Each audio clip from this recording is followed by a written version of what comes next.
Assalamualaikum warahmatullahi wabarakatuh.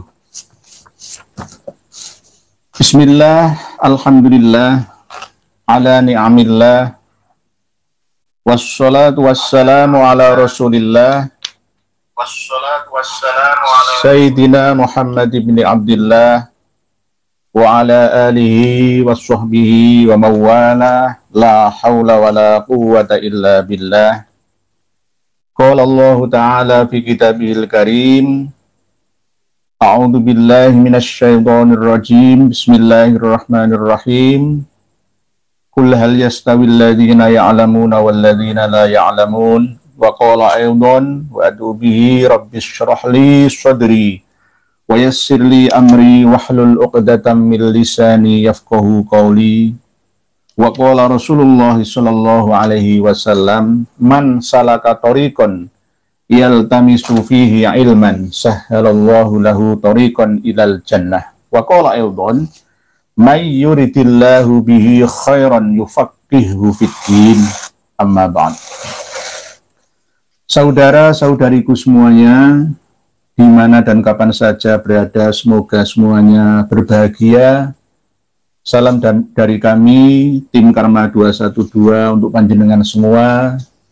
Salam ta'zim, salam hormat, sungkem kami, sowan kami kepada panjenengan semua untuk bersilaturahmi, agar kita senantiasa diberkahi dalam umur dan rizki, diberkahi dalam segenap langkah-langkah kita di hadapan Ilahi. Begitu juga kami bisa berkomunikasi dua sisi, dua arah. Tidak hanya dari arah saya saja, tetapi juga dari panjenengan. Nanti insya Allah separuh dari pertemuan kita akan kita isi dengan interaksi. Kita malam hari ini sebelum memulai membahas, membantah, dan membuat patah argumentasinya putra seorang sufi dari Tarim Hadramaut sana. Terlebih dahulu ikut berbela-sungkawa yang sedalam-dalamnya atas meninggalnya beliau Bapak Joni Iskandar, yang kemarin waktu kami podcast dengan beliau Romo Kiai Raden Syarif Rahmat, beliau sering mengundang untuk makan-makan di kediaman beliau di Depok. Akhirnya hari ini jam 8 tadi beliau Joni Iskandar menghadap Ilahi. Kita doakan semoga segala amal baik dan ibadah perbuatannya diterima di sisinya Allah Subhanahu wa Ta'ala, dan segala dosa, kekhilafan, kesalahan, kekurangannya diampuni, ditambal oleh Allah Subhanahu wa Ta'ala. Di alam barzahnya senantiasa diberikan karunia nikmat kubur yang langgeng ila yaumil qiyamah, dan dibangkitkan nanti di akhirat dengan kondisi masuk ke dalam jannah, riyadul jannah fil barzah, dan wafil akhirah juga fil jannah. Karena beliau, Kang Mas Joni Iskandar itu juga pernah mondok ya, 4 tahun di Pondok Pesantren Zainul Hasan, Kecamatan Pejaraan ya, Kabupaten Probolinggo. Terkenal Pondok Zainul Hasan, yang jelas keluarga Mbah Hasan Genggong itu pernah dites DNA-nya ternyata ya sahih dzurriyyah Rasulullah Shallallahu Alaihi Wasallam, dan keluarga Haji Oma Irama juga ada di sana. Karena beliau Kang Mas Raden Haji Oma Irama juga pernah menikahi keluarga besar Pondok Pesantren Genggong Probolinggo. Beliau Kang Mas Joni Iskandar pernah bergabung dalam Orkes Melayu Pengantar Minum Racun PMR, dan sering mengumandangkan lagu-lagu ciptaan dari Kuntet Mangkulangit yang almarhum tahun 2010 yang lalu, dalam umur 77 tahun. Kuntet Mangkulangit, bukan Mangku Bumi, bukan Mangku Negoro, bukan Mangku Buwono, tapi Mangkulangit. Termasuk beliau selevel dengan Mbah Surip. Tak gendong kemana-mana, itu dulu, ya dulu. Beliau sering macak Pak Kuntet Mangkulangit itu seperti musafir. Ya. Kalau ya Majnun, Majdzub ya itu. Tapi bukan Majnun, ya. Tapi sebenarnya beliau mendapatkan ilham untuk bisa ngarang irama dan syair-syair yang jelas bisa masuk ke dalam setiap memori pendengarnya. Kuntet Mangkulangit. Lalu setelah itu almarhum Kang Mas Joni Iskandar juga melantunkan lagu yang paling sehat, lagunya itu Aku Bukan Pengemis Cinta. Itu lagu yang paling sehat menurut saya tahun 90-an itu. Ya. Beliau, tapi yang ngarang ini bukan Kang Mas Kuntet Mangkulangit, tapi Haji Ukat Sukatma. Berarti ini asli orang Sunda. Kalau orang Jawa, Haji Ukat Sukatmo, itu Jawa. Kalau Sunda pasti Ma, tadi A. Haji Ukat Sukatma. Masih hidup beliau, tapi terkena penyakit stroke. Umurnya sekarang ya lebih sepuh lah ya, 78-an ya, tahun. Kang Mas Joni Iskandar 64 tahun usianya. Tahun 1959 lahirnya. Beliau berasal dari Pulau Masa Lembu. Jadi dari kepulauan Madura masih ke utara. Pulau Masa Lembu masih jauh itu. Jadi selurus dengan Pulau Bawean. Jadi ada trio artis ya, artis dangdut dari Madura, Yunus masih hidup, Imam S. Arifin almarhum Sumenep, dan Joni Iskandar yang almarhum baru pagi tadi itu. Lagunya benar-benar mampu menghibur kita ya. Ya kita nggak boleh maido dalam arti ya kok ngono nggak bisa. Beliau termasuk dulunya pada waktu di pondok itu ya seneng lagu Maramis. Jadi kalau pas ketemu sama Kiai Raden Syarif Rahmat bisa kori, ya memang juara kori.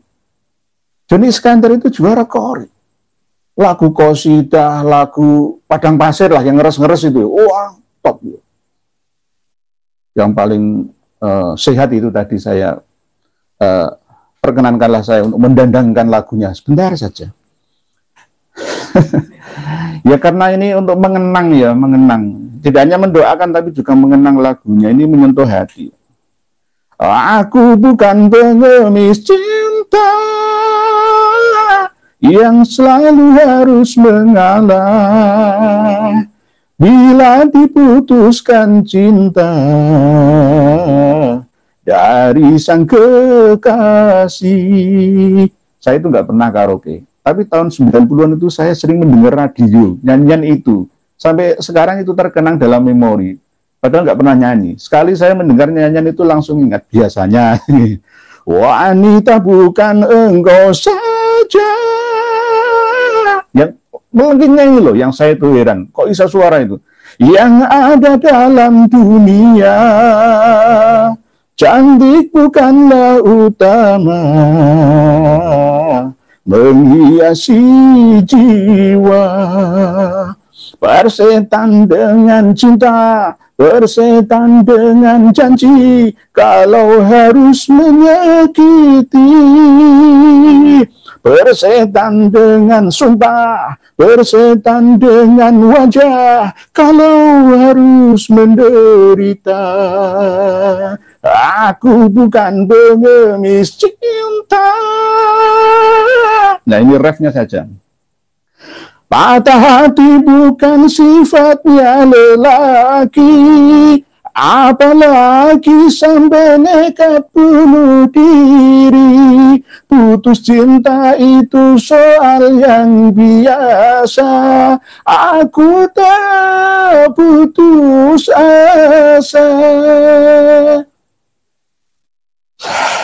Sudah. Okay.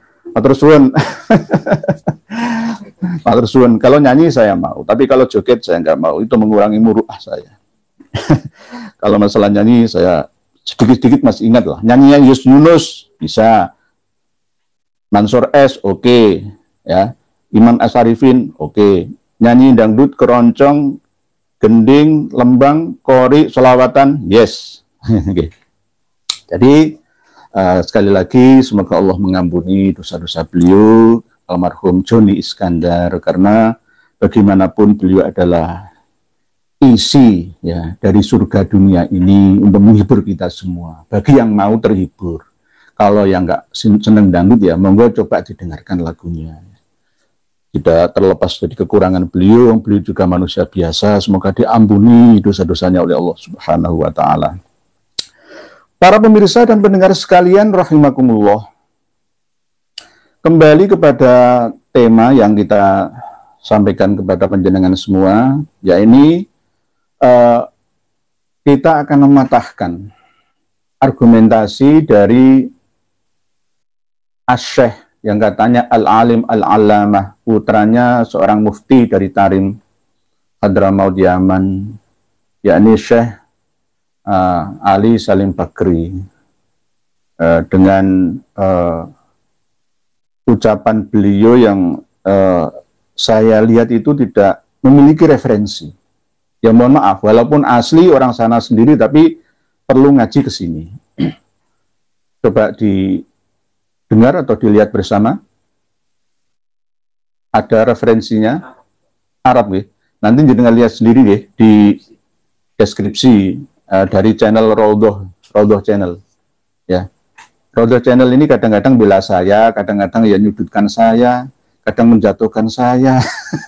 Tapi kadang-kadang yang ngangkat saya ya alhamdulillah lah, nggak apa-apa ya, namanya mungkin murni mencari pro dan kontra ya. Jadi Raudhah Channel mohon dilihat videonya, bahwa beliau ketika diwawancarai oleh Asy-Syaikh Sunaidi, Dr. Sunaidi ya, ditanyai tentang bagaimana status para habaib yang ada di Hadramaut bagian selatan Yaman, juga pada umumnya di Aden dan Indonesia, Afrika Utara. Apakah mereka benar-benar dzurriyyah Nabi? Dijawab oleh beliau, putra dari Mufti Tarim, dengan jawaban yang tanpa referensi menurut saya. Kenapa tanpa referensi? Karena mengatakan, saya simak, saya teliti, wong makamnya itu jelas, makam leluhurnya Habaib Ba'alawi itu jelas, yakni di Husayyisah, makamnya Imam Ahmad Al-Abah atau Al-Muhajir versi mereka itu. Padahal sejatinya ya, makam yang ada itu adalah makam palsu, karena baru dibuat setelah 5 abad lebih, ditemukan 5 abad setelah meninggalnya Imam Ahmad Al-Abah An-Nafat Al-Muhajir 345, baru ketika tahun 889 Hijriah itu pun masih belum diketahui posisi aslinya makam Imam Ahmad Al-Abah itu. Baru di abad-abad terakhir 200 tahun yang lalu ya, sampai sekarang ini bisa dikatakan itu adalah makam yang syuhrah wal istifadhah. Untuk membuktikan apakah itu benar-benar makam Imam Ahmad Al-Abah An-Nafat Al-Muhajir atau tidak, kita akan datangkan tidak hanya 2 manuskrip, tapi 4. Saya datangkan 4 manuskrip sekalian. Di tulisan thumbnail tadi kan 2 manuskrip. Ini saya datangkan sekalian 4.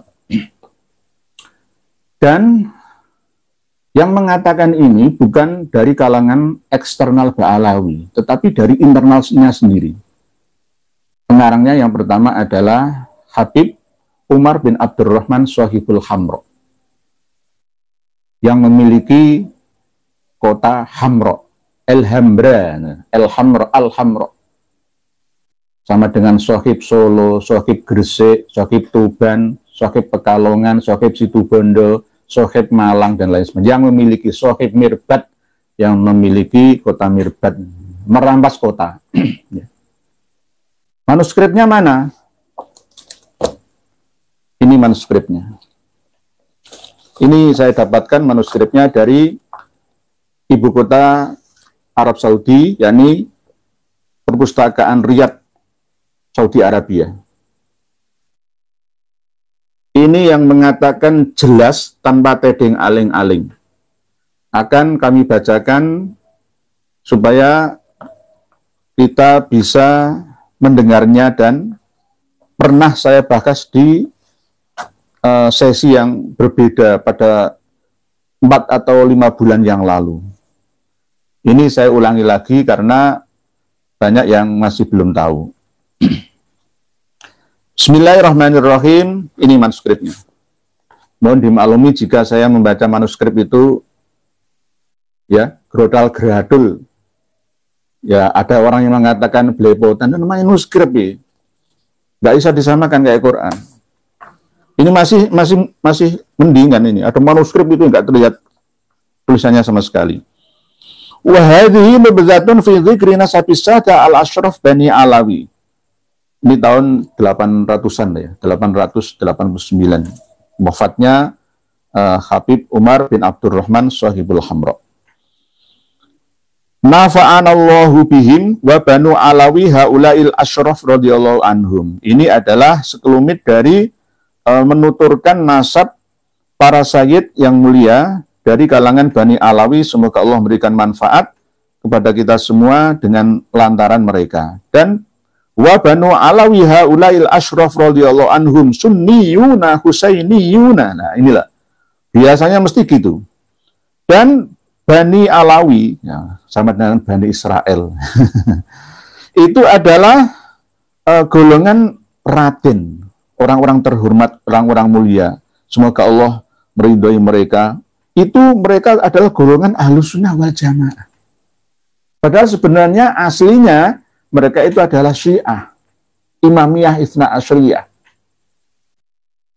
Leluhurnya itu Imamiyah Itsna Asyriyah. Ya, tapi ditulis di sini Sunniyuna Husainiyuna, dari keturunan Sayyidina Husain bin Ali bin Abi Thalib.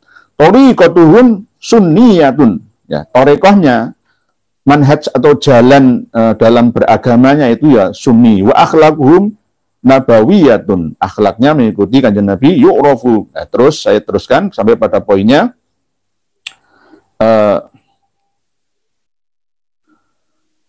Wa biha tuwfiya. Setelah pindah-pindah, ya, pertama Bet Jubair, ya, terus Qoroh Bani Jishir, terus lalu pindah ke Husayyisah, bukan Husaisah, Husayyisah. Wantaqolu, dan mereka keturunan dari Ba'alawi, diantaranya rombongannya Imam Ahmad Al-Abah, minha, pindah dari Bet Khosib, ya, ilal Husayyisah, ke daerah kota atau desa Husayyisah, bidhamil ha al-muhmalah, ya, hu wa fathis sinaini, dan Husayyisah, sin 2, sa sama sah, sinaini 2 sin di fathah, wa ya musanna, dan pakai huruf ya yang titiknya ada di bawah, ya, titik 2, min tahtin, di bawah, bainahuma, di antara 2 sin. Ya. Ini diterangkan seperti ini karena kan manuskrip, ya. Dulu itu tulisan Arab kan nggak ada jenggot-jenggotnya, nggak ada harokatnya, nggak ada titik-titiknya. Itu. Min tahtin bainahuma musaddatan Husayyisah, bukan Husaisah. Husayyisah. Ya. Maksurah, yisah. Ya. Qaribun minha wastarau fiha, dan mereka membeli di Husayyisah itu ikoron, karangan, kebun kathiron yang banyak. Wabiha, dan di Husayyisah itu tuwfiya, wafat Asy-Syaikh Al-Imam Ahmad bin Isa, yakni Syekh yang menjadi pemimpin yang bernama Imam Ahmad bin Isa Al-Muhajir atau Al-Abah An-Nafat itu. Wadufina, dan dimakamkan, dikuburkan fi Shibiyah, di lereng bukit yang ada di Husaysah. Ada yang mengatakan Syi'ab Mukhaddam itu. Walam yu'raf, ini loh, poinnya ini di sini. Ini sering saya ulang-ulang. Walam yu'raf al-ana maudi uqabrihi. Sampai tahun 889 Hijriah, mundur ke belakang 345 Hijriah, alias 544 tahun itu masih walam yu'raf, dan tidak diketahui al-ana, sekarang, tahun 889, sekarang, ya, mau diukobrihi, tempat kuburannya, tidak diketahui. Berarti Mufti Tarim itu ngomong tanpa referensi. Wah, sudah masyhur, syurah wal istifadah, ada makamnya Imam Ahmad di Husaysah, Imam Ubaidillah di Sumal, katanya di Bur, ya. Imam Alwi di Sumal, padahal nggak jelas. Imam Basri, Imam Jadid juga nggak ada makamnya, ya. Walam yu'raf al-ana maudhi'u qabrihi. Ini poin penting, ya. Poin penting, kunci, pin, password utama. Sampai 544 tahun itu masih belum ditemukan kuburannya, makamnya, pesarehannya Imam Ahmad Al-Muhajir, yang menjadi nenek moyangnya Ba'alawi atau Bana Alawi di seluruh dunia. Apakah Anda percaya setelah 544 tahun baru ada makamnya? Coba jenengan curiga atau tidak? Coba. Curiga atau tidak? 544 tahun itu waktu yang sangat lama. Sama dengan pada masanya para wali songo. Sampai sekarang. Ambillah, ya, Mbah Raden Fatah, Sultan Demak pertama, Raden Fatah Alam Shah Akbar, Raden Jimbun. Makamnya yang terkenal kan di samping Masjid Jami Masjid Agung Demak. Terus tiba-tiba saya bikin makam sendiri di Surabaya, saya umumkan, saya kumpulkan orang-orang untuk bersaksi bahwa makamnya Raden Fatah yang sebenarnya itu ada di Surabaya, di belakang pesantren saya. Percaya jangan? Sekarang loh saya bikin sendiri loh ya. Saya kumpulkan semua pendukung saya bayar. Percayalah, saksi ya, ini makam ya, saksi. Oh, kalau nggak makam ya nggak apa-apa, ini kan termasuk petilasan. Anggap saja makam aja lah ya. Saksi, oke. Di saya ini 100 orang yang saya bayar semua. Jadilah ini makam Raden Fatah Alam Shah Akbar, Sultan Demak pertama. Menantunya Mbah Sunan Ngampel Dento. Bisa juga, karena jangka waktu yang sangat lama itu. Walam yu'raf al-ana maudhi'u qabrihi bal anna Syekh Abdullah, hanya saja Syekh Abdullah bin Abu Bakar Al-Idrus ini ya, karena yazuru dulunya, kenapa kok di situ sampai sekarang dibangun menjadi makamnya Imam Ahmad Al-Muhajir, karena dulunya Habib Abdullah bin Abu Bakar Al-Idrus itu sering menziarahi fisyi bil madhkur, di lereng bukit itu. Perkiraan ya, antara pokoknya ya bil kasfi ya, bil qarain wal kasfi itu. Wa qala inna Syekh Abdurrahman, lah alasannya kenapa Habib Abdullah bin Abu Bakar Al-Idrus ini menziarahi sekitar tempat itu, ya. Beliau berkata, sebab Syekh Abdurrahman kana yazuruhu, Syekh Abdurrahman atau Habib Abdurrahman itu juga menziarahi tempat itu dan berkata fihi kultu warawaihul unsi fi arjahi faihah yus'iru anna fi ruhan zakiyatan sholihatan. Loh ini. Jadi perkiraan di situ tuh ada bau yang semerbak, ada roh yang suci di situlah. Ini namanya ronsen makam. Anda percaya? Silahkan. Kalau saya sesuai dengan data ilmiah, saya tidak percaya itu sebuah makam. Berarti Mufti Tarim ngapusi atau tidak mengetahui. Kalau tidak mengerti, tidak mengetahui, tidak punya referensi data manuskripnya, ya datang ke Indonesia saja. Ngaji ke Indonesia. Ini manuskrip. Manuskrip. Orang Yaman, orang Tarim sana tidak semua memiliki manuskrip ini. Ini manuskrip yang paling jelas. Menyebutkan walam yu'raf al-ana maudhi'u qabrihi. Sampai 544 tahun makamnya Imam Ahmad Al-Abbah masih belum ditemukan. Kalau di dalam Al-Jauharus Syaffaf, manuskrip yang pertama tahun 855, ini masih penyebutannya tidak sesoreh, sejelas selugas Habib Umar bin Abdurrahman Shahibul Hamra. Habib Abdurrahman Al-Khatib ini masih berbentuk persemon atau kiasan saja. Tetap saja, bahkan Abdurrahman Al-Khatib menyebutkan ada 2 tempat. Wakilah Bikoroh Jusyab. Tidak di Husainisa meninggalnya. Mana yang benar? Wakilah Bikoroh Jusyab. Ini. Jadi, mencela-mencele berarti itu pasti ada yang ditutup-tutupi, karena antara 3 serangkai ini, yakni Habib Ali bin Abu Bakar As-Sakron As-Segaf bin Abdurrahman As-Segaf, ya, cucunya Habib Abdurrahman As-Segaf, cicitnya Habib Muhammad Maulad Dawilah, ya, itu hidup muasir sezaman dengan Habib Abdurrahman Al-Khatib, pengarang kitab, penulis kitab Halu, manuskrip yang selalu dijadikan rujukan oleh kaum Mbah Alawi, Al-Jauharus Syaffaf ini. Wafatnya 855 Hijriah. Sama seperti wafatnya Abdurrahman bin Muhammad Al-Ahdal, pengarang Tuhfatul Zaman fi Tarikh Sadatil Yaman, 855 Hijriah. Nah, pengarang kitab Al-Burqah Al-Musyiqah Filibasil Khirqah Al-Aniqah itu tahun 895 Hijriah. Muasir dengan Habib Abdurrahman Al-Khatib. Begitu juga muasir dengan Habib Umar bin Abdurrahman Shahibul Hamra yang wafat tahun 889. 3 serangkai inilah yang memulai sejarah baru dalam menentukan sejarah dan silsilah leluhur sampai ke keturunannya nanti.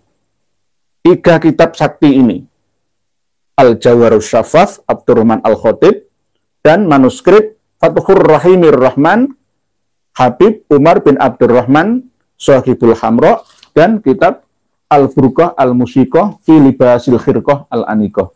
Saya juga punya manuskripnya, tapi masih ketumbuk, ya, ada manuskripnya juga. Bagaimana kita bisa mempercayai itu? Coba dikaji secara ilmiah. Katanya Mufti Tarim itu ini sudah didukung oleh ilmu pengetahuan. Ilmu pengetahuan mana? Kalau dicocokkan semua mundur ke belakang itu sudah runtuh. Teori hijrahnya Imam Ahmad Al-Abbah beserta rombongannya 70 orang bersama dengan Qabilah Al-Ahdal, Qabilah Kudaimi, tahun 317 muter ke Hijaz, Madinah, Makkah, Hadramaut, sampai di Hadramaut provinsi itu tahun 320 lah dibulatkan Hijriah, lalu meninggalnya 345 Hijriah, terus meninggalnya Imam Ubaidillah tahun 383 Hijriah, meninggalnya Imam Alwi 410 Hijriah, lahirnya pun ya gak jelas. Lahirnya Basri pun tidak disebutkan tahunnya. Lahirnya Jadid pun tidak disebutkan tahunnya. Hanya saja wafatnya perkiraan tahun 400-an. 400-an. Makamnya Jadid juga tidak ada. Makamnya Basri juga tidak ada. Kalau toh sekarang ada, itu diada-adakan. Katanya ada di bukit, jaraknya antara 5 km dari makamnya Alwi di Sumal. Nggak terbukti. Nggak ada manuskrip yang merekamnya. Jangan bikin-bikin sendiri. Wah, makamnya Imam Ubaidillah itu pun yang di Bor atau di Sumal itu ya nggak jelas. yang ziarah Ustadz Bukhari ya, menantang-nantang saya. Ini buktinya makamnya Imam Ubaidillah di Bor. Kamu nggak ngerti manuskripnya. Saya nggak usah ke sana, di sini saya sudah memiliki manuskripnya. Menang mana? Ayo coba kita bukti-buktian data. Kan gitu, semua kan dibuktikan dengan data, baik data kita semua. Nggak hanya ngomong belaka, ngomong kosong saja. Enggak.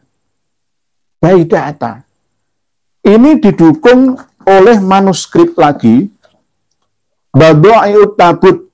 Ya, ini karangan dari Habib Abdurrahman bin Ubaidillah As-Seghaf. Ini pernah ke Indonesia.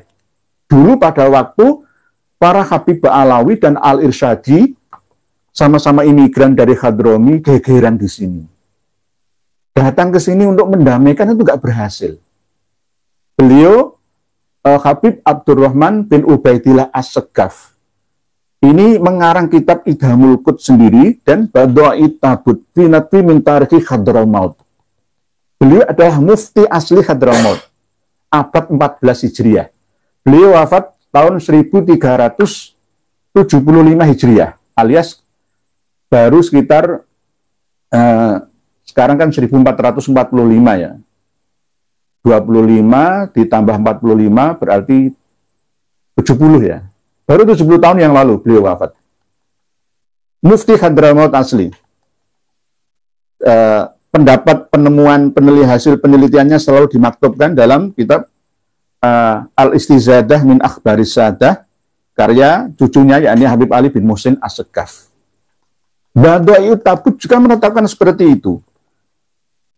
Di Idhamul Quds malah lebih jelas. Ini manuskrip ini masih belum masuk. Tulisannya begini.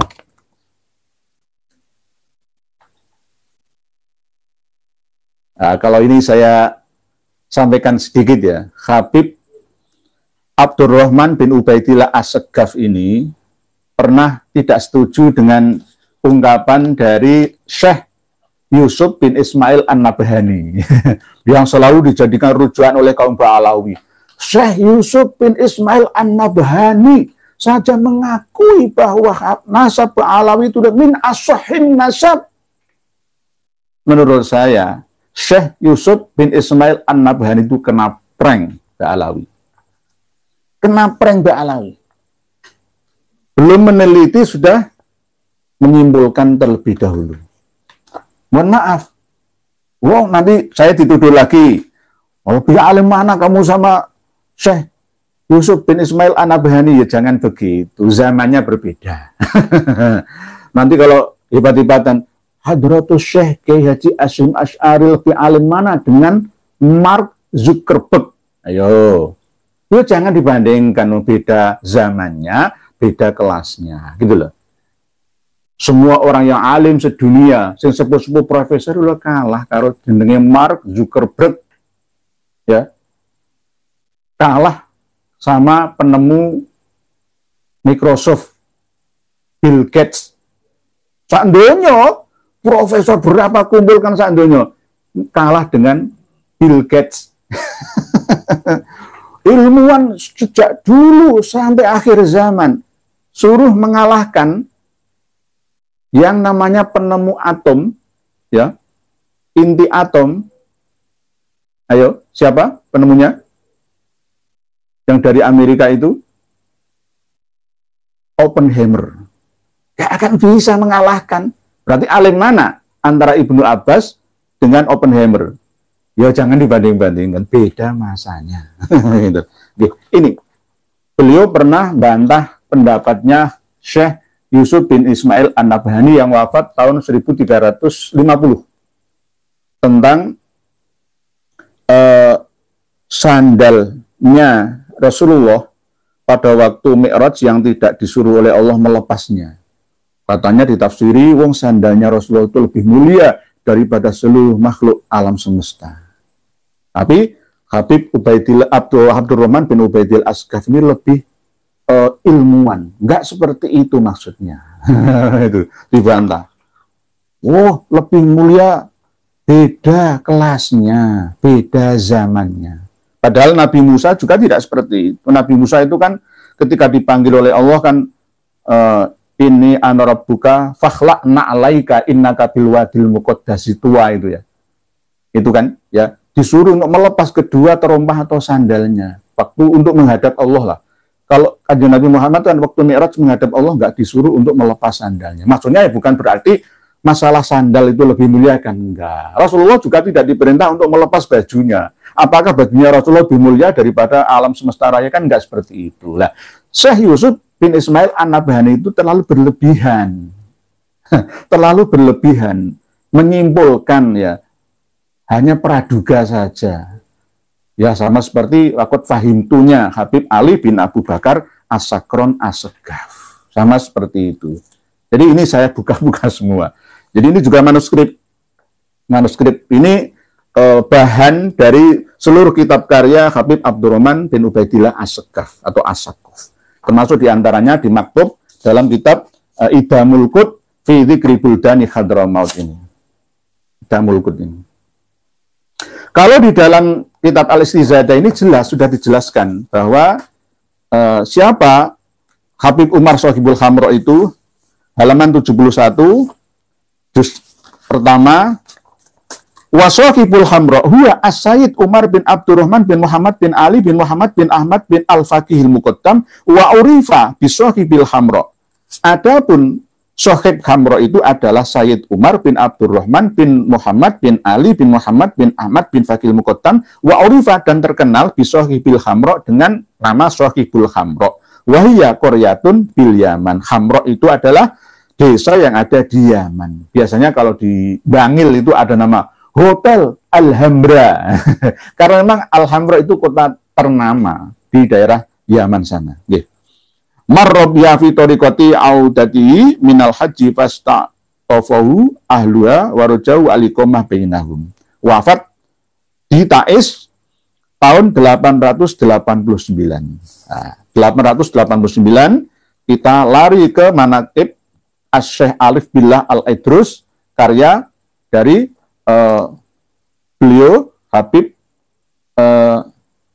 Abdullah bin Abu Bakar Al-Idrus bin Abdurrahman As-Segaf, yang mana kitab Fathur Rahimir Rahman ini dikarang oleh Habib Umar bin Abdurrahman Shahibul Khamro ini tadi.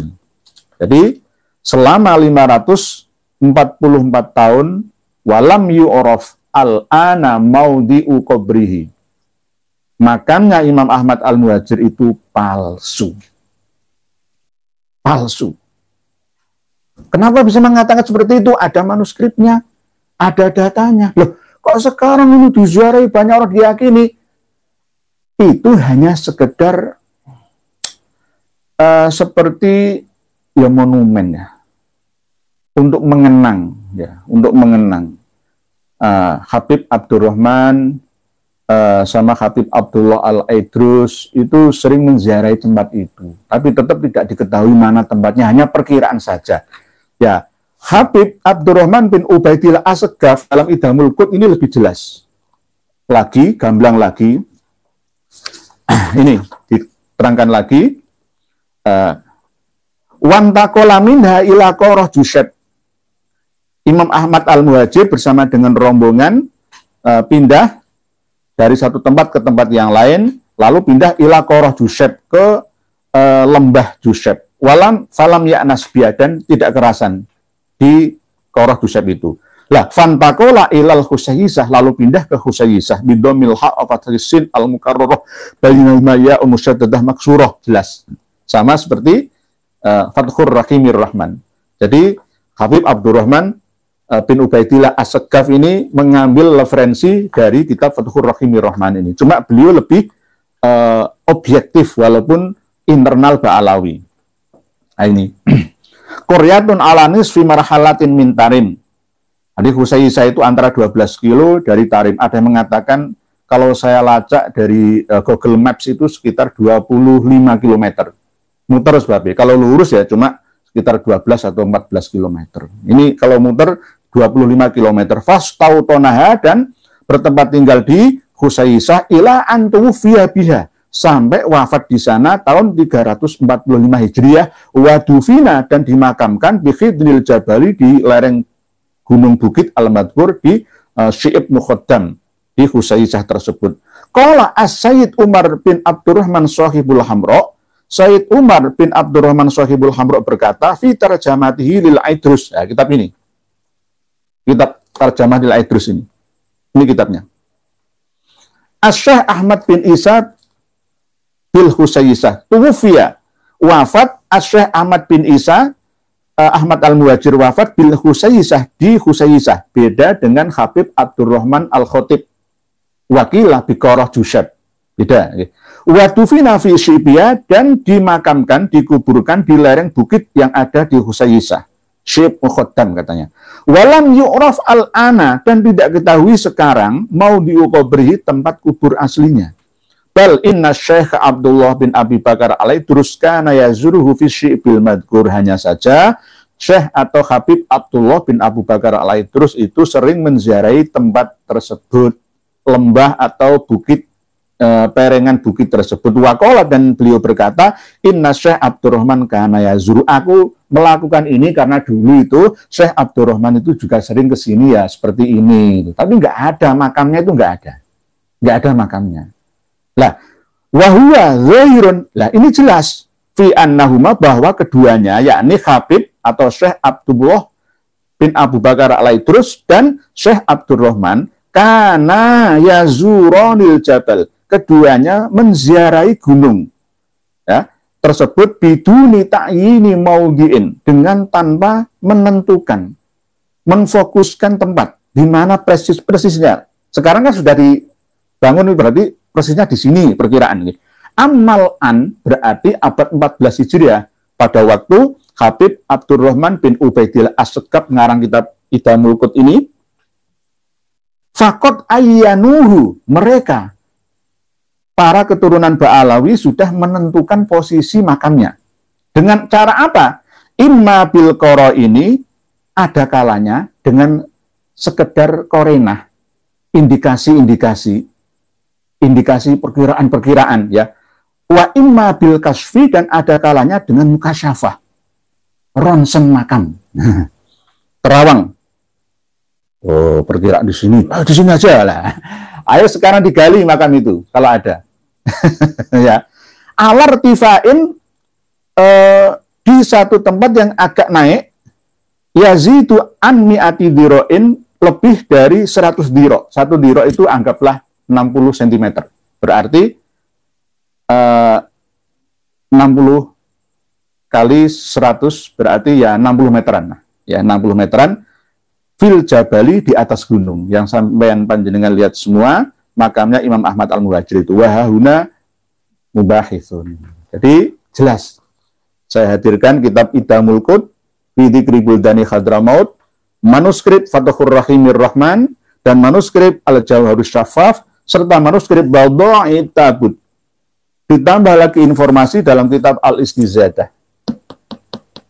Ini untuk mematahkan argumentasi, ya, Asy-Syaikh Al-Alim Al-Allamah Mufti Tarim, katanya Asy-Syaikh Ali Salim Bakir dari Tarim. Kalau saya melihat beliau itu nggak pantas jadi mufti, ya. Nggak pantas jadi mufti, ya. Mungkin kalau di sana itu mufti itu kan ya guru ngaji atau dai, itu bisa dikatakan mufti, beda bahasa saja. Kalau di sini mufti ya banyak, ya. Kayak Haji Anwar Zaid itu ya mufti, wong kulino ceramah itu kan mufti. Oh, ceramah kan dipertanggungjawabkan. Ada di Indonesia itu IKADI, Ikatan Dai Indonesia, itu juga anggotanya ratusan. Di Tarim itu dulu pada waktu Ali bin Jadid itu diragukan keturunannya apakah asli nyambung keturunannya sampai Kanjeng Nabi atau tidak, ada 300 mufti itu di Tarim itu. Itu dulu loh, ya. Nah, sekarang nggak ribuan mufti, gak bingung orangnya. Jadi di Tarim itu sekarang itu ada wali. Orang-orang di pasar Tarim itu semua wali. Itu yang di pasar, belum di musolanya, belum di tempat parkirnya, belum di masjidnya, belum di ribatnya, belum di mana-mana. Jadi Tarim itu kota 1000 wali. 1 juta wali malah sekarang. Jadi itulah, ya, yang kami ragukan. Ini tidak ilmiah. Tidak ilmiah. Jelas tidak ilmiah. Apa yang disampaikan oleh Mufti Tarim pada waktu wawancara, diwawancari oleh Syekh Sunaidi, Dr. Sunaidi itu tanpa referensi. Beliau menjawabnya itu asal-asalan. Karena sudah syuhrah wal istifadhah di Hadramaut sana itu ada makam leluhurnya Ba'alawi, yakni Imam Ahmad Al-Muhajir di Husayyisah Sayun Hadramaut Yaman itu. Padahal itu tidak bisa dijadikan sebagai alasan syuhrah wal istifadhah. Karena hidupnya Imam Ahmad Al-Muhajir itu tahun berapa? Itu abad keempat Hijriyah. Lah ditemukan makam itu baru abad 10-an Hijriyah. Membangun fondasi sejarah, silsilah, mulai dari 3 serangkai, Habib Ali bin Abu Bakar As-Sakron, Habib Abdurrahman Al-Khatib, dan Habib Umar bin Abdurrahman Sohibul Khamro. Ketiga-tiganya meninggalkan jejak kitab. Cuma yang dibukukan itu kitab Al-Burqah Al-Musiqah saja. Kitabnya Al-Khatib, Al-Jawharus Syafaf, tidak layak terbit, tidak layak cetak, karena berisi 502 cerita karangan halusinasi. Kalau kitab Fathur Rahimir Rahman ini saya belum menemukan versi cetakannya, tapi saya alhamdulillah sudah memegang versi manuskripnya. Cukup yang asli saja. Nanti kalau versi cetaknya mungkin ditambah-tambahi lagi. Lalu setelah itu digeser sampai abad 10 oleh Muhammad Khirid dalam kitab Al-Ghururnya itu 960 Hijriah. Lalu setelah Al-Ghurur ada Al-Masyra'ur Rawi. Al-Masyra'ur Rawi pun saya punya manuskripnya. Nah, ini manuskrip Masyra'ur Rawi. Tadi saya sudah mutalaah ini juga. Itu tambah manuskrip lagi. Jadi ada 4 manuskrip saya datangkan. 1, 2, 3, 4 manuskrip. Masyra'ur Rawi saya punya manuskripnya. Ini saya dapat juga dari Riyadh University, ibu kota Arab Saudi. Ini Abu Bakar Asyili ini jelas Ba'alawi. Terus langsung ini mulai menguat ini. Di Al-Masyra'ur Rawi ini posisi nasabnya Ba'alawi semakin menguat. Abad 11 tahun 1094 Hijriah wafatnya Sayyid atau Habib Abu Bakar bin Muhammad Asyili. Jadi setelah ini semakin menguat lagi abad 14 ya. Jadi syuhrah wal istifadhahnya itu kapan? Ya antara 2 abad terakhir inilah gitu. 2 abad terakhir ini. Karena semakin banyaknya keturunan yang katanya Alawiyin, tapi bukan dari Ali bin Abi Thalib, tapi Alawiyin ala Ba'alawi, maka sebagian besar mereka hijrah atau pindah untuk mencari nafkah dan katanya sambil berdakwah. Amma awamilul hijrati fa'ahammuha di kumaisyati Hadramaut. Adapun tujuan utamanya hijrah pindah dari Hadramaut ke Nusantara, ke Filipina, ke Afrika Utara itu adalah karena sumpek, rupek, ruwet, sulit, rumitnya nafkah, cari nafkah untuk hidup bertahan di Hadramaut. Wa kathratul alawiyyin nabiyya, dan saking banyaknya keturunan Alwi bin Ubaidillah yang ada di Hadramaut sana, sehingga harus mencar ke seluruh bumi ini untuk hijrah. Jadi kalau datang ke Indonesia untuk dakwah itu tidak benar. Tidak benar. Ya mungkin sambil berdakwah pada abad 18 Hijriah di awal-awal gelombang pertama sebelum ditemukannya mesin uap, kapal uap itu. Nah, ini yang dapat saya sampaikan. Jadi di Raudhah channel tersebut yang menampilkan seorang mufti tarim itu tidak bisa dipercaya karena hanya sekedar ngomong saja tanpa referensi yang ada, dengan bersandarkan pada syuhrah wal istifadhahnya makam di Husayyisah, makam Imam Ahmad Al-Abah An-Nafat Al-Muhajir itu. Ini demikian yang dapat kami sampaikan. Selanjutnya kami akan berinteraksi dengan panjenengan. Karena saking banyaknya tulisan panjenengan, maka nah inilah kitabnya. Ini namanya ilmiah. Namanya ilmiah seperti ini. Kalau ditantang untuk sumpah serapah mubahalah, yo sangat siap. Sangat siap. Sangat siap. Siapa yang nggak sangat siap? Cuma kita ini orang yang berilmu, ya kita kedepankan kajian-kajian keilmuan. Bu Zain Zeta, Assalamualaikum Kiai. Waalaikumsalam. Sebenarnya saya iri dengan orang-orang yang daerahnya bisa mendatangkan Kiai Imad dan kawan-kawan. Di Pamekasan rencana mendatangkan beliau Khaul Wali Songo di 2 tempat. Dua-duanya mendapat penolakan keras dari mantan dan oknum FPI. Bu Zain Zeta Pamekasan ini sebenarnya rindu agar Kiai Imad dan kawan-kawan bisa datang ke Pamekasan Madura sana. Tapi bagaimana lagi, masih belum saatnya, Bu Zain Zeta. Sabar, perjuangan kita masih panjang. Saya diceritani ya secara pribadi ya oleh beliau Ibu Zain Zeta dari Pamekasan, berikut pengalamannya itu saya terenyuh. Terenyuhnya apa? Ya memang tidak hanya di Pamekasan saja, di mana-mana korbannya para habib itu banyak.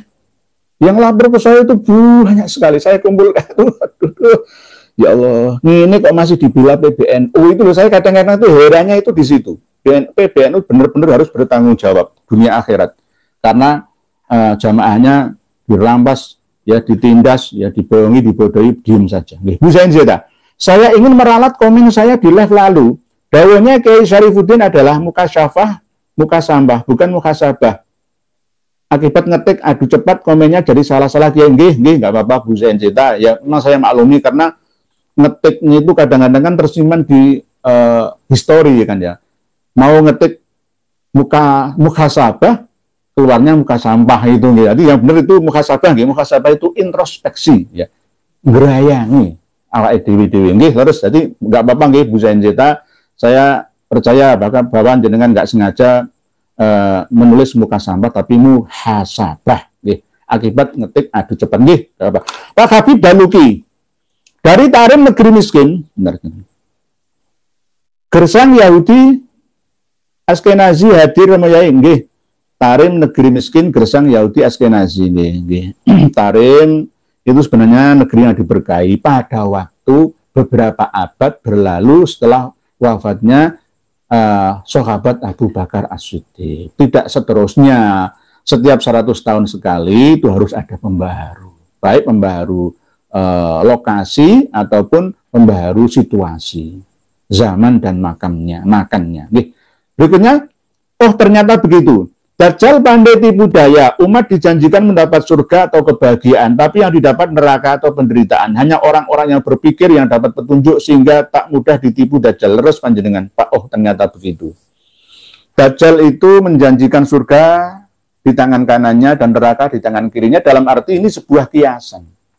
Kalau jenengan terus mengikuti Habib, soro-soro, dioroti bunda sampean, ditindas kesehatan, kemajuan akal sehat panjenengan.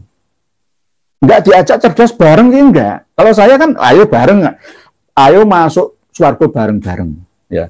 Ayo pintar bareng-bareng, gitu loh. Ayo sukses bareng-bareng, kan gitu. Nah, Habib enggak. Habib itu enggak seperti itu. Nah, itulah karakteristik dari ad-dajjalun kadzabun. Jadi hanya orang yang berpikir yang dapat petunjuk. Lah apa gunanya kita memiliki akal pikiran? Afala ta'qilun, afala tatafakkarun, fa'tabiru ya ulil absor. Ya. Ayo gunakan akal sehat kita. Cerna dulu, ayo dipikir-pikir, pikir-pikir. Jangan gampang mengikuti ucapan ya dari habaib. Kalau memang benar ya gak apa-apa. Tapi rata-rata mesti rata-rata ngelantur gitu. Rata-rata yang ngelantur, heran aku. Muanis, pasti ciri-cirinya itu bisa ditebak. Ya, awalnya normal, tengahnya mulai, akhirnya pasti doktrin. Pasti seperti itu. Kalau ngancam-ngancam neraka, mati murtad, mati suul khotimah, jangan percaya. Di tempatnya Ibu Zain Zeta di Kabupaten Pamekasan, jamaahnya para habib ya begitu. Mendoakan orang-orang yang nggak percaya habib itu neraka, dajjal, kadzab, mati suul khotimah, murtad, kafir. Ngopo. Kalau saya enggak, ya orang yang memusuhi saya doakan semoga dapat hidayah. Enggak saya doakan kecelakaan, hancur keluarganya, ya di jalan ditabrak. Enggak, saya enggak pernah mendoakan seperti itu. Orang yang mau membunuh saya, mau mencincang saya, mau membacok saya itu saya doakan semoga diberikan hidayah, inayah, diberikan sihah wal afiyah, diberikan keluarga yang sakinah, mawaddah, warahmah, rezeki yang melimpah barokah, nggak kena orang tuanya, semoga duriyahnya menjadi solih dan solihah. Itu saya doakan. Semuanya saya doakan seperti itu. Gitu. Pak Heri Kadir, alhamdulillah. Semoga Kiai Haji Nur Yahya diberi kesehatan, kemudian urusannya sehingga bisa terus-menerus memaparkan silsilah dan menjelaskan sejarah agar warga Nahdien dapat amin. Ya matur suwun Pak Heri Kadir, doa panjenengan kembali ke panjenengan, Allahumma amin ya Allah ya mujibas sailin. Pak Nur Indonesia. Saya pernah dengar Mufti Hadramaut pernah menyangkal Syekh Yusuf bin Ismail An-Nabhani, Pak Yai. Apakah masalah nasabah Alawi? Menurut yang pernah kami kaji itu enggak nasabnya Pak Alawi, Pak Nur Indonesia. Tapi masalah qala an rabbuka fakhla'na 'alaika innaka bil wadil muqaddasi tua itu. Sama seperti yang telah saya sampaikan tadi di mukaddimah saya di awal tadi. Coba kita buka surat Toha ya. Surat Toha ayat 12 ini, di surat Toha ayat 12. Ketika Nabi Musa dipanggil oleh Allah untuk mendapatkan kitab Taurat itu ya. Falamma ataha nudiya ya Musa, inni ana rabbuka fakhla'na 'alaika innaka bil wadil muqaddasi tuwa wa anakhtartuka fastami' alima yuha innani anallahu la ilaha illa ana fa'budni wa aqimis sholata li dzikri. Jadi untuk menanggalkan dua telompah atau sandalnya Nabi Musa. Tapi kalau Kanjeng Nabi Muhammad waktu Mi'raj tidak disuruh oleh Allah untuk menanggalkan dua terompah atau sandalnya Kanjeng Nabi Muhammad. Itu yang difahami oleh Syekh Yusuf bin Ismail An-Nabhani sebagai sebuah kemuliaan. Lalu para habaib itu memakai dalil ini. Terompah sandalnya Habib lebih mulia daripada kopiahnya, serbannya para kiai. Kan ada seperti itu nih. Nah, terus biasanya di kopiah-kopiah itu ada tulisan gambar sandal. Coba admin itu yang merah itu. Ada gambar sandal. Yang mana? Itu, yang merah coba. Itu ada gambar sandal. Berarti sandal-sandal itu sandalnya kan Nabi Muhammad. Nah, berarti kalau bentuk kayak gini-gini sandal. Terompah kan Nabi Muhammad ini. Wong terompahnya Kanjeng Nabi Muhammad saja bisa naik ke Sidratul Muntaha. Malaikat Jibril tidak mampu naik sederajat itu ke derajat itu. Nah, jadi Syekh Yusuf bin Ismail An-Nabhani itu terlalu berlebihan. Kalau Habib Abdurrahman bin Ubaidillah As-Segaf ini lebih ilmuwan lah ya, lebih menurut saya lebih alim lah ya, menurut saya di zamannya. Ya sezaman kaum muasir. Jadi Syekh Yusuf bin Ismail An-Nabhani itu wafat tahun 1350 Hijriah. Habib Abdurrahman bin Ubaidillah As-Segaf wafat tahun 1375 Hijriah. Jadi muasir sezaman. Jadi menurut saya Syekh Yusuf bin Ismail An-Nabhani itu kena prank Mbak Alawi. Kena prank. Hanya mengatakan as-sahhin min as-sahhin nasab. Terus ngancam-ngancam juga yang nggak percaya itu termasuk orang yang tidak termasuk ya kafir, macam-macam. Saya nggak percaya itu. Oke, berikutnya.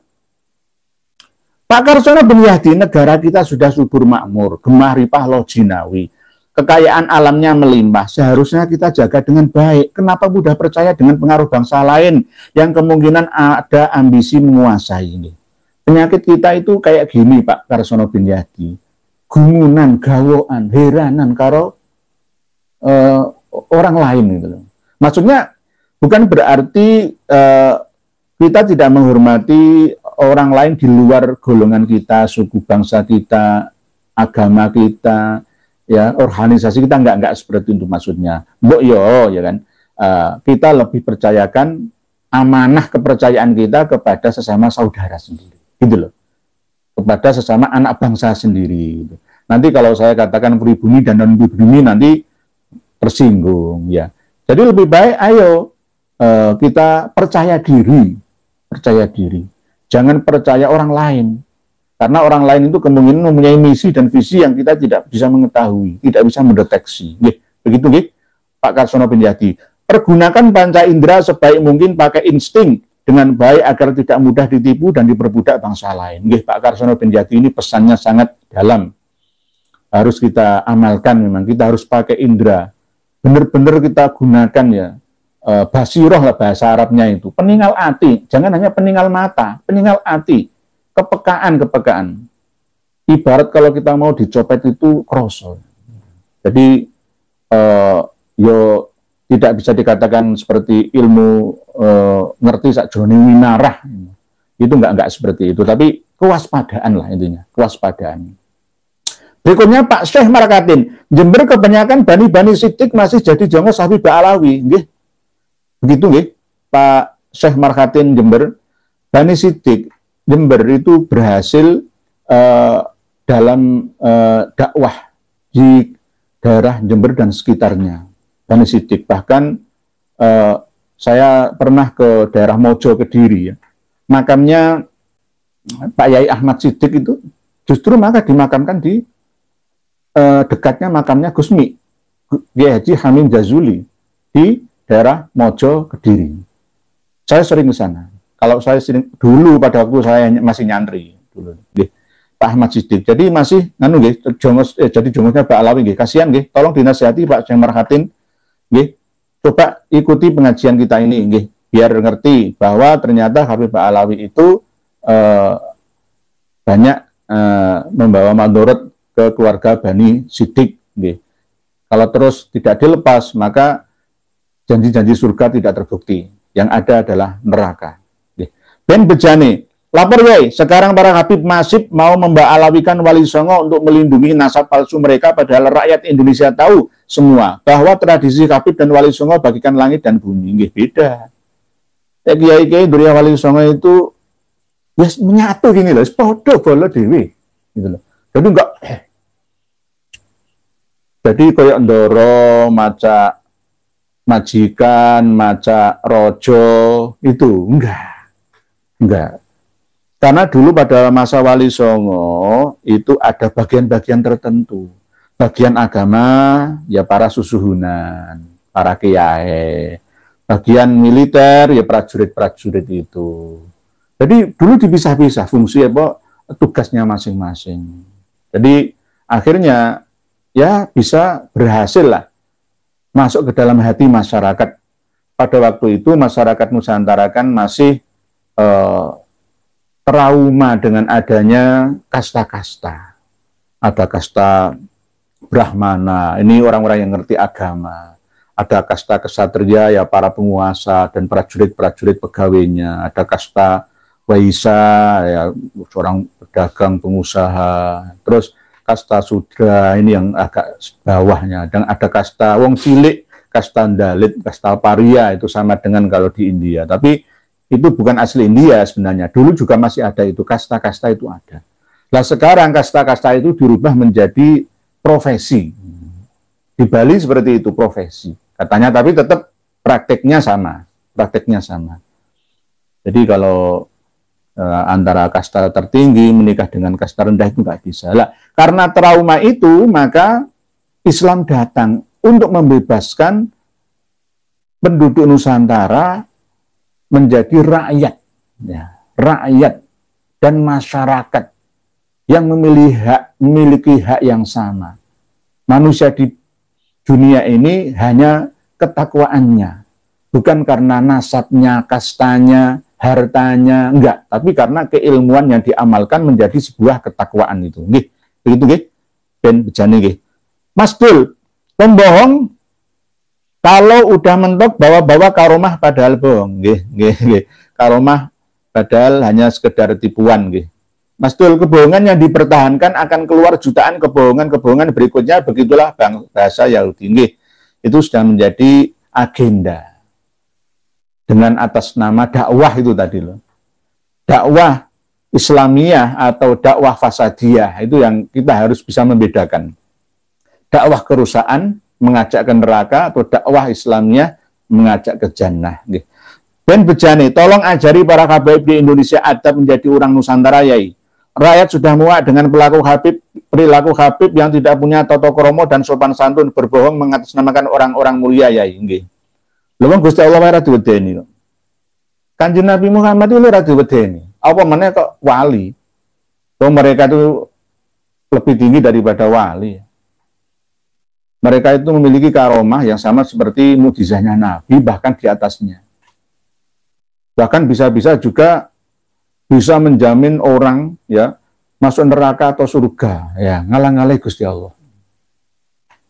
Syirik itu kan ada yang i'tiqadi ya, ada yang syirik amali ya, ada yang syirik ibadah, ubudi.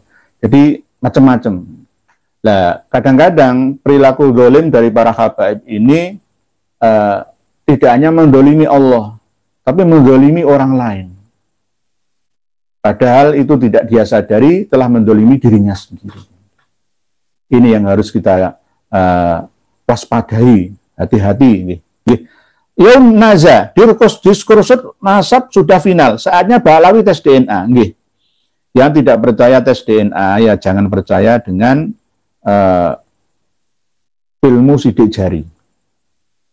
Ilmu sidik jari sekarang itu dengan mau ke bandara, kereta api itu sekarang scanner langsung wajah. Set wajah langsung cocok karo KTP. Cocok, datanya sudah terhubung semua ke server dispenduk. Jadi sudah, kalau dulu absensi kerja itu ya tanda tangan, setelah tanda tangan lalu sidik jari, ya kan. Polisi-polisi itu kalau mau mengungkap kejahatan di mana yang tidak punya KTP, identitas di mana-mana, sidik jarinya itu yang dipelajari. Bekasnya keringat saya ini di sini, ya ini bisa ada asar, ya bekas keringat saya berarti bisa dikorek sidik jari saya di sini. Nggak percaya? Ya silahkan. Berarti kita nyulel sama dengan kalau HP ya masih menggunakan memori 1 giga. ROM-nya 10 giga. Ya lambat. Nggak bisa. Ngaji live seperti ini, HP RAM 1, 3G minisan. Waduh, nggak payu. Sekarang HP itu sudah minim itu 6 ya. 6 RAM-nya, ROM-nya 128. Kalau bisa, itu cepat itu. Ya cepat. Nah, aksesnya itu cepat dan 3G nggak laku. Sudah 4G. Bahkan 5G. Nanti 6G. Nanti 7G, nantinya 8G, 9G, dan 10G. Nanti gigabyte itu nggak laku. Nanti akan jadi terabyte. Dari kilobyte, megabyte, gigabyte, terus terabyte. Akan ada apa lagi? Terus akan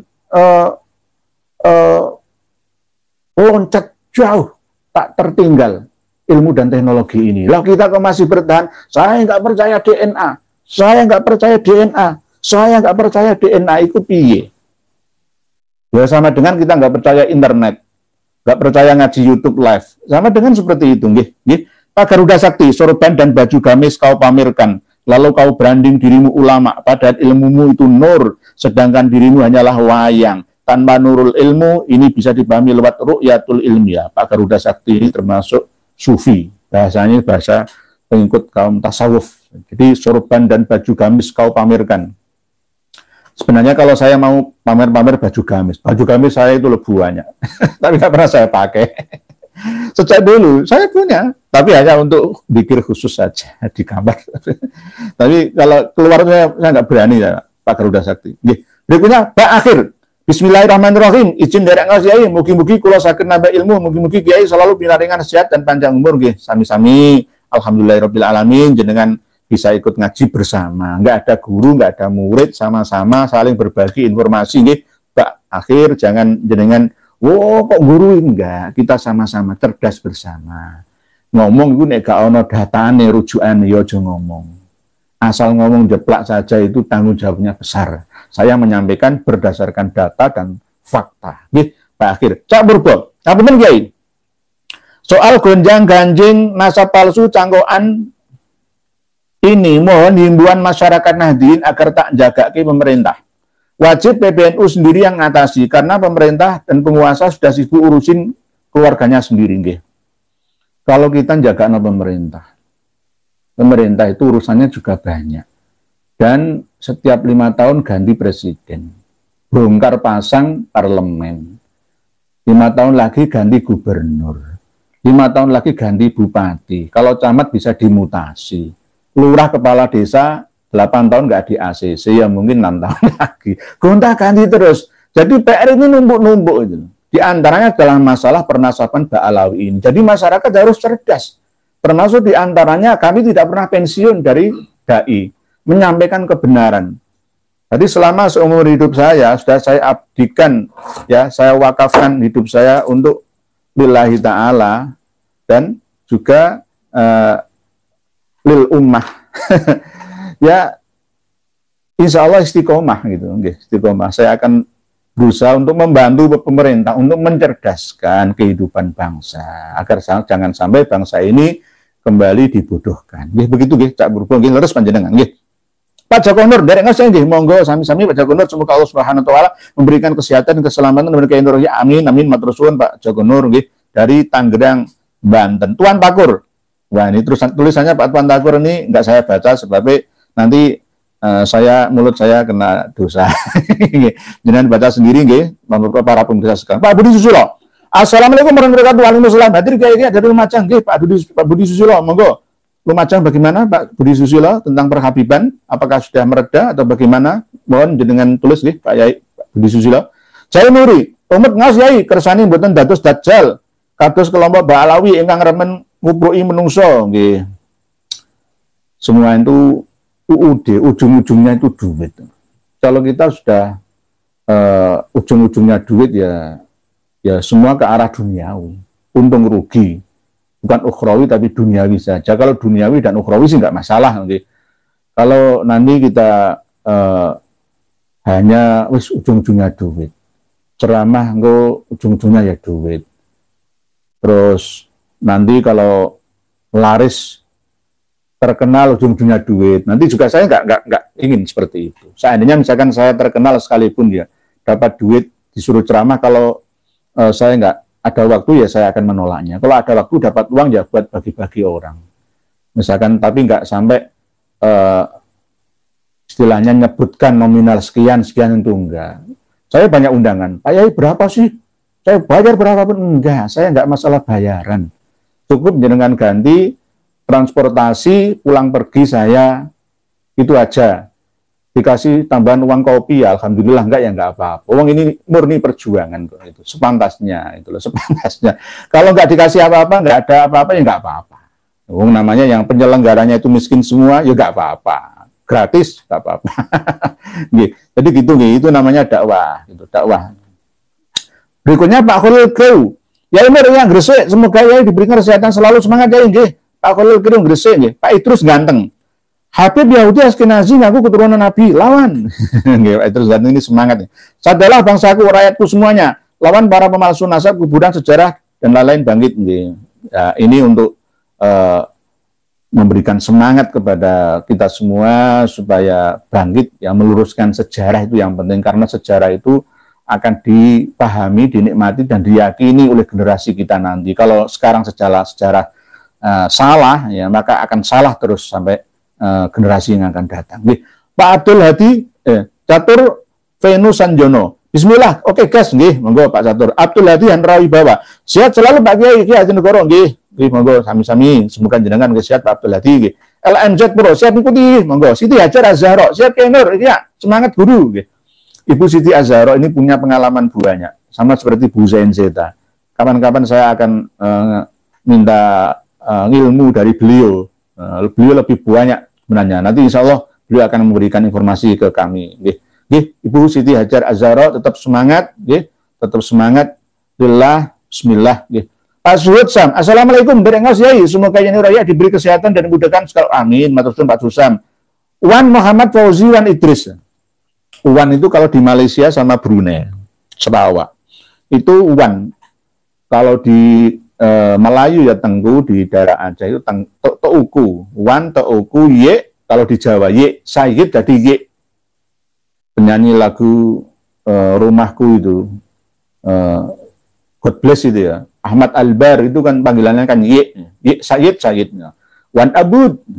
Wan. Jadi Wan Muhammad Fauzi Wan Idris ini termasuk Raden lah, kalau di sini itu Raden. Nggih, Wan Fauzi nggih dari Johor Malaysia nirek nyimak ke kuliah KRT Nur Haji-Negoro, terima kasih pengkongsian ilmu. kongsi dagang itu berarti kerjasama. Nah, bahasa Malaysia kan begitu. Jadi perkongsian. Jadi perkongsian ilmu berarti kerjasama, saling berbagi, saling menguntungkan. Kuliahnya malam ini, yes, ya, Wan Muhammad Fauzi, Wan Idris, sama-sama kita berbagi. Tolong sampaikan kepada segenap warga Malaysia untuk ngaji bersama dengan Karma 212. Insya Allah tercerahkan dan tercerdaskan semua. Berikutnya Khairul Muzamil, monggo. Wina Pak Wiranto Anto, Pak Wiranto Anto iki lama enggak nulis sih. Mirengaken ceramah kabaib kok merasa mirengaken ocehannya ODGJ nggih Yai. Bener Yai, radi kasar, amergi sampun boten gadah raos izin nggih. Jika kamu sudah tidak memiliki rasa malu, maka berbuatlah semaumu. Itu idalam tastahi fasna masyita atau fa'mal atau ikmal masyita. Jadi Kanjeng Nabi itu pernah dawuh seperti itu. Jadi intinya al-haya itu minal iman. Leres Pak Winaranto Anto panjenengan. Al-haya minal iman. Malu itu adalah bagian daripada kesempurnaan iman. Berarti kalau tidak memiliki rasa malu lagi, ya imannya ya tidak sempurna, alias kurang, dan kurang. Minus. Pak Muzamil. Terus diperjuangkan jenengan semoga Allah Subhanahu wa taala memberikan kemudahan, kekuatan dan kesehatan di panjenengan umur. Amin. Matur suwun nggih, siap Pak Muzamil, doa pangestu restu panjenengan nggih. Pak Idrus ganteng, assalamualaikum. Satu dunia mendukung Kiai Nur Yahya dan Kiai Imad nggih. Matur suwun, terima kasih atas dukungannya. Kalau salah tetap tolong diingatkan saya. Kiai Imad kalau salah ya diingatkan. Sama-sama. Saya nggak ingin dikultuskan. Apa yang saya sampaikan semuanya benar, tidak. Pernah ada yang memprotes saya. Berarti kalau kamu mendukung Kiai Ihya Adinegoro, semuanya berarti setuju bahwa surga itu akan tidak kekal. Dan ternyata non-muslim juga masuk surga. Kan belum paham. Namanya belum paham itu kan ya begitulah. Nanti ngaji terus, insya Allah paham. Jadi jangan sampai nanti belum sudah menyimpulkan. Oleh sebab itu jangan close-minded. Jangan menutup wawasan. Harus open-minded. Buka hati dan pikiran. Itu namanya ngaji bersama. Ngaji bersama itu ya ada pro dan kontra, itu wajar. Saya nggak memaksa untuk percaya. Ya, itu namanya nanti nggak sesuai dengan firman Allah Ta'ala, la ikraha fiddin itu. Masalah surga, sudah saya sampaikan di tema yang berbeda. Ini kan khusus tema kajian tentang nasab manuskrip keilmuan silsilah Bani Alawi. Nanti kalau pas slow-slow ya, kita selang-seling lah ya. Jadi biar berwarna, lebih berwarna. Jadi ada, enggak hanya bahas masalah nasab Alawi saja. Insya Allah lah. Kalau ada yang kurang pas, ayo ngaji bersama. Ikuti terus, nanti insya Allah ketemu, dipikir-pikir lah. Jangan beragama berdasarkan dogma saja, tapi juga berdasarkan logika, akal sehat kita. Karena agama itu intinya adalah menantang ya akal sehat kita untuk aktif, itu bukan ngakali, enggak. Karena semua itu sesuai dengan sains. Hanya tinggal menunggu waktu saja. Jadi tidak dogmatis, tidak statis, tapi dinamis. Itu ilmu agama. Sama seperti ya ilmu dan teknologi. Loncatan jauh perkembangan ilmu dan teknologi ini nggak bisa kita hindari. Suatu saat nanti kalau kita menghindari, kita akan terbelakang nanti. Begitu nggih. Pak Uwais, jika seseorang mengaku-ngaku berat, orang tersebut bukan bagian dari yang diaku-akuin. Jadi nek ngaku-ngaku itu berarti nggak asli, berarti nggih. Berikutnya, Wasid Aulawi. Assalamualaikum, Pak Yai. Tapin Kalimantan Selatan hadir, izin menyimak nggih. Tapin, daerah Tapin. Daerah Tapin itu Martapura, daerah Banjar, itu masih banyak Habib. Di antara Habib yang masih belum diakui, marga Balgois. Marga Balgois di Kalimantan Selatan dan Sampit itu banyak. Di Kalimantan Selatan dan Kalimantan Tengah, daerah Sampit, di daerah Banjar, di daerah Martapura itu banyak Balgois. Balgois itu kemarin sempat saya telusuri, Mufti Ali Bakri itu tadi Balgoisan. Ya kan gitu, gelarnya kan Balgoisan. Saya kira itu Balgois. Tapi Balgoisan ternyata masyayikh. Min jumlatil masyayikh, bukan Alawiyin min jumlatil masyayikh Balghoithan. Kalau Balghoith itu tabarukan dari tokoh sufi yang bernama Abul Ghais bin Jamil. Abul Ghais bin Jamil. Jadi Balghoith itu Ba'alawi juga, tapi tidak diakui. Alasannya ingkirot. Berkali-kali marga Balghoith yang ada di Pekalongan, yang ada di Gresik, pindahan ke Sampit, Kalimantan Tengah, lalu ke Kalimantan Selatan, minta isbat ke Rabithah Maktab Daimi, Rabithah Alawiyah, gagal. Dan bahkan sampai sekarang, marga Balghoith dilarang untuk menggunakan nama Habib di depan, dan dilarang menikah dengan Syarifah, Hababah. Sampai sekarang, Balghoith itu. Jadi nggak usah ngobrol-ngobrol, sudahlah menyatu dengan kita, nggak usah pakai Balghoith, nggak usah. Biasanya, gitu-gitu itu nanti nyamarkan namanya. Namanya dirubah menjadi Muhammad Habsyi Balghoith. Lalu nanti generasi kedua, cucunya akan menjadi Al-Habsyi. Ini namanya membuat dinasti sendiri. Itu cirinya. Saya tak kasih tahu, ciri rahasianya Habaib Ba'alawi untuk menipu kita atau menipu ras marga lainnya. Misalkan Habib Segaf Baharun, ya kan gitu, aslinya kan bukan Baharun, tapi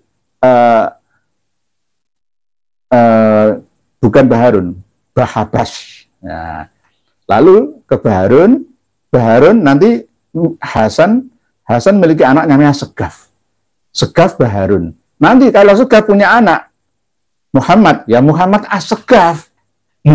Kita ya Segaf temenanan ya bener bapaknya namanya Habib Segaf Baharun, enggak hilang ya, kita nggak perhatian, itu di daerah Kalimantan Tengah sampai itu juga begitu. Habib Muhammad Habsyi Balghoith atau Balghoith. Di sana banyak dari Tapin Pak Wasid Aulawi dengan sing hati-hati yang ayo berjuang bersama untuk meluruskan masyarakat, mencerdaskan bangsa Pak Wasid Aulawi. Kenapa kok Balghoith itu? Balghoith karena itu tadi tabarukan. Abu Hasan Ali Asy-Syanini itu pernah hidup bersama dengan Abul Ghais bin Jamil ini, yang pernah mendapatkan pengijazahan sanad hadis dari Abdullah Muhammad bin Abbad. Ya, padahal tahun 761 Hijriah itu keduanya sudah meninggal dunia. Abul Ghais bin Jamil itu wafatnya tahun 651 Hijriah. Lah, Abu Hasan Ali Asy-Syanini wafatnya tahun 706.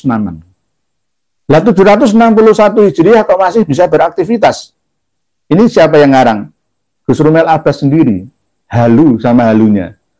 Habibnya halu, mukibinnya juga sangat halu. Sama saja. Ya. Pengarang kitab Ahkamus Syariah Asy-Syughra, ya. Abdul Haq Al-Isbili tahun 546 Hijriah itu katanya pernah mendapatkan riwayat hadis pada tahun 456. Loh, 456 itu belum lahir Abdul Haq Al-Isbili itu. Abdul Haq Al-Isbili itu lahirnya tahun 510. Loh, 456 belum lahir kok iso beraktivitas itu bagaimana? Itu sanad hadis 75 yang dikarang oleh Gus Rumel Abbas yang halu itu. Tapi masih ada di komunitas pamitnya ngantornya itu masih ada. Nggak malu untuk menghapusnya. Padahal sudah saya kritik, nggak karu-karuan itu. Nah inilah namanya akhlak dan etika, keilmuannya kurang-kurang anulah ya. Nanti itu menipu, menelurkan jariah. Ya, jariah kerusakan sejarah. Nggak ada maafnya. Kalau nggak istilahnya menyampaikan, mohon maaf karena kesalahan saya hapus dan jangan dipercaya, ya, harus bilang begitu. Kalau enggak, maka dosanya jariah terus menerus. Muhammad Abdul Halim Sidoarjo hadir nyimak ke Imriya nggih monggo Pak Ahmad Abdul Halim. Habib YouTube bin Yahya hadir nyimak Pak Yai nggih monggo. Kosong. Bukan Mufti Tarim itu Yai, hanya anaknya. Mereka Ba'alawi jelas mengagungkan nasabnya nggih. Tadi Pak Kosong saya teliti Balghoithan itu bukan Ba'alawi. Saya sudah teliti. Sampai saya menghubungi kawan-kawan kami yang ada di sana. Saya hubungi. Kalau Balghoithan itu masyayikh. Lah mungkin Mas Hayeh tapi dihubungi sama Mbak Alawi kan juga bisa. Mbak Alawi itu paling getol, semangatnya itu tinggi, semua mau didepet. Istilahnya, wong Habib Muhammad Al-Alawi Al-Maliki, Muhammad bin Alwi Al-Maliki, itu katanya Habib kok. Sayyid Muhammad Alwi Al-Maliki, Muhammad bin Alwi Al-Maliki itu Al-Hasani, bukan Habib. Tapi digempet, ya, dicedai, ya, diapii, ditawadui, tapi ada maunya. Itu mereka. Lah mungkin Pak Kosong, Mufti Tarim atau anaknya Mufti Tarim itu nggih dari Balgoesan, bukan Balgoes. Kalau Balgoes itu Ba'alawi, tapi Ingkirot, tidak punya keturunan. Di Sayyid Husain itu sudah habis. Balgoes itu keturunannya dari Habib Umar bin Abdurrahman Sohibul Hamro, yang wafat tahun 889 Hijriah. Pengarang kitab manuskrip Fathur Rahimir Rahman tadi itu. Itu keturunannya Balgoes, karena tabarukan dengan Abul Goes bin Jamil yang wafat tahun 651 Hijriah. Balgoes atau Balgoes atau Bilgoes. Tapi kalau Balgoesan itu beda. Itu termasuk min jumlatil masyayikh. Sama dengan kalau di sini ya Basalamah, Ba'asyir, termasuk dokter yang siapa itu? Siapa yang mulai taubat dari pengikutnya Habib Rizik itu, dokter bukan Mbak Mumin pengikutnya. Mbak Mumin itu nggak diakui juga. Mbak Mumin itu Baros, dari marga Baros, siapa itu yang dokter Haikal Hasan Baras itu ya Arab tapi Masyayikh. Baras itu Masyayikh. Jadi beliau jangan Habib Haikal, Dr. Haikal Hasan Baras itu Hadramaut sana, tapi Arab, tidak termasuk Alawiyin, ya. Jadi jenengan harus bersama dengan saya, nggih. Nggih, Dr. Haikal Hasan. Insya Allah, nggih, nanti kita bisa menyadarkan semua, nggih. Begitu, nggih, Pak Kosong, nggih. Tuan Takur, nah, ini saya nggak baca lagi, nanti saya kena hack. Harmohot, salam yai dari Sohib Kalibata, Mas Ferry Susanto, and Mas Hendro, juragan goreng bebek 5 km dari kuburan Bib Mundir Musawa. Satu komando Ba'alawi Rungkat. Habib Mundir Al-Musawa, semoga diampuni dosanya. Beliau masih belum merasakan bagaimana kita bertanding melawan para Habib Ba'alawi saat ini, gegeran nasab ini. Alhamdulillah beliau sudah wafat di umur 40 tahun. Saat beliau sempurna, semoga masuk surganya Allah Subhanahu wa taala. Nggih, salam nggih dari Harmohot, dari Kalibata, Jakarta. Nggih, Pak Ismail SBY, Raden Ismail Surabaya menyimak. Nggih, monggo Pak Raden Ismail Surabaya tonggo dewi. Nggih, tonggo dewi sama-sama Surabaya nih. Nggih. Ini karena sudah di calling, saya tetap biasanya saya nyimak ngenyang. Bu Muntasirah nyimak yai nggih, monggo. Jazuli, semangat yai, sehat yai, sehat selalu keluarga, amin, amin, matur suwun, doanipun panjenengan Pak Jazuli. Berikutnya Muhammad Al-Ghazali, Ba'alawi buang ke surga buat makan buaya. Buang ke sungai kok surga kayak namen. Nggih, Ba'alawi buang ke sungai buat makan buaya. Nggih, kalau misalkan nggak mau tes DNA, ya tes ke kandang singa lah, itu lebih berat malah tambah. Kandang singa itu berat malah. LMZ, Joni Iskandar itu teman saya, Yi. Masya Allah, Alhamdulillah Pak LMZ Pro, Pak Joni Iskandar, wafatnya hari Jumat, insya Allah terbebas dari fitnah kubur, siksa kubur. Nggih, LMZ Pro, nggih, salam, kita doakan bersama, nggih, kita tetap mencintai seniman. Les Bumi di Badan Otonom NU itu kan ada Les Bumi, Lembaga Seniman dan Budayawan Muslimin Indonesia, Les Bumi. Dulu lawannya Lekra, dulu. Les Bumi, ya. Ini termasuk bagian Pak LMZ Pro nih, temannya Pak Joni Iskandar. Aku bukan pengemis cinta. Nah, ini saya juga pinter nyanyi, Pak LMZ Pro, nggih, tolong didukung, nggih. Muhammad Al-Ghazali, Ba'alawi buang, nggih. Nasihat baik, di Nusantara tidak mengenal istilah mufti. Gelar mufti itu hanya untuk orang Timur Tengah, dari timur terus ke tengahnya lagi. Nggih, memang kalau di sini ya bukan mufti. Di Keraton Banten, di Cirebon, Mataram itu belum bukan mufti, ya. Ya sunan, susuhunan. Susuhunan itu susuwun, nyuwun pituah. jalan keluar tentang masalah apa, konsultasi rakyat kepada para kiai, terus nanti dapat solusi, susuhunan, nyuwun solusi, ini ya seperti itu, nyuwun dongo bantuan, pangestu, itu susuhunan. Jadi yang masih mempertahankan Sunan itu ya Surakarta Hadiningrat. Sunan Pakubuwono ke-13 sekarang. Kalau di Jogja Kasultanan, Sultan. Gitu. Itu yang masih mempertahankan nama Sunan-Sunan. Mulai dari Sunan Maulana Malik Ibrahim, ya, Sunan Giri, Sunan Ngampel, Sunan Derajat, Sunan Bonang, Sunan Kudus, Sunan Muria, Sunan Kalijogo, Sunan Gunung Jati, Sunan itu. Satu kali lagi. Ini karena di kode, mungkin baterainya nggak kuat, mohon maaf. Kita tetap akan lanjut pada sesi yang akan datang di hari yang berbeda dari malam hari ini. Semoga pertemuan kita malam hari ini senantiasa diiringi oleh ridho dari Ilahi Robbi. Saya tutup sebentar, rangkumannya adalah bahwa apa yang disampaikan oleh anaknya Mufti Tarim sana yang ada di channelnya Raudhah, channel itu tidak berdasarkan referensi data, hanya sekedar pendapat saja karena masih bingung, mengucapkan Husaisah saja masih bingung, apalagi tahu manuskripnya. Jadi lebih baik kalau memang tidak mengetahuinya, jangan ngomong saja, jangan cari muka atau cari aman saja, jangan, ayo cari kebenarannya. Oleh sebab itu, wahai para habaib yang ada di Indonesia dan bahkan dunia, ayo kita sadar bersama. Zamannya sudah beda dari zaman kita sebelumnya. Kita harus mampu mengemban amanah ummah dengan beragama, dengan tujuan untuk masuk ke surga bersama dengan pengikut, dengan santri, dengan jamaah kita.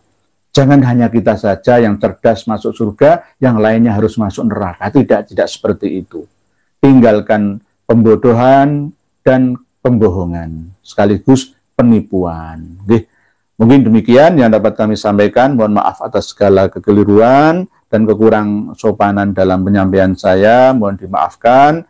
Wallahu a'lamu bis-shawab wal afu minkum. Wassalamualaikum warahmatullahi wabarakatuh.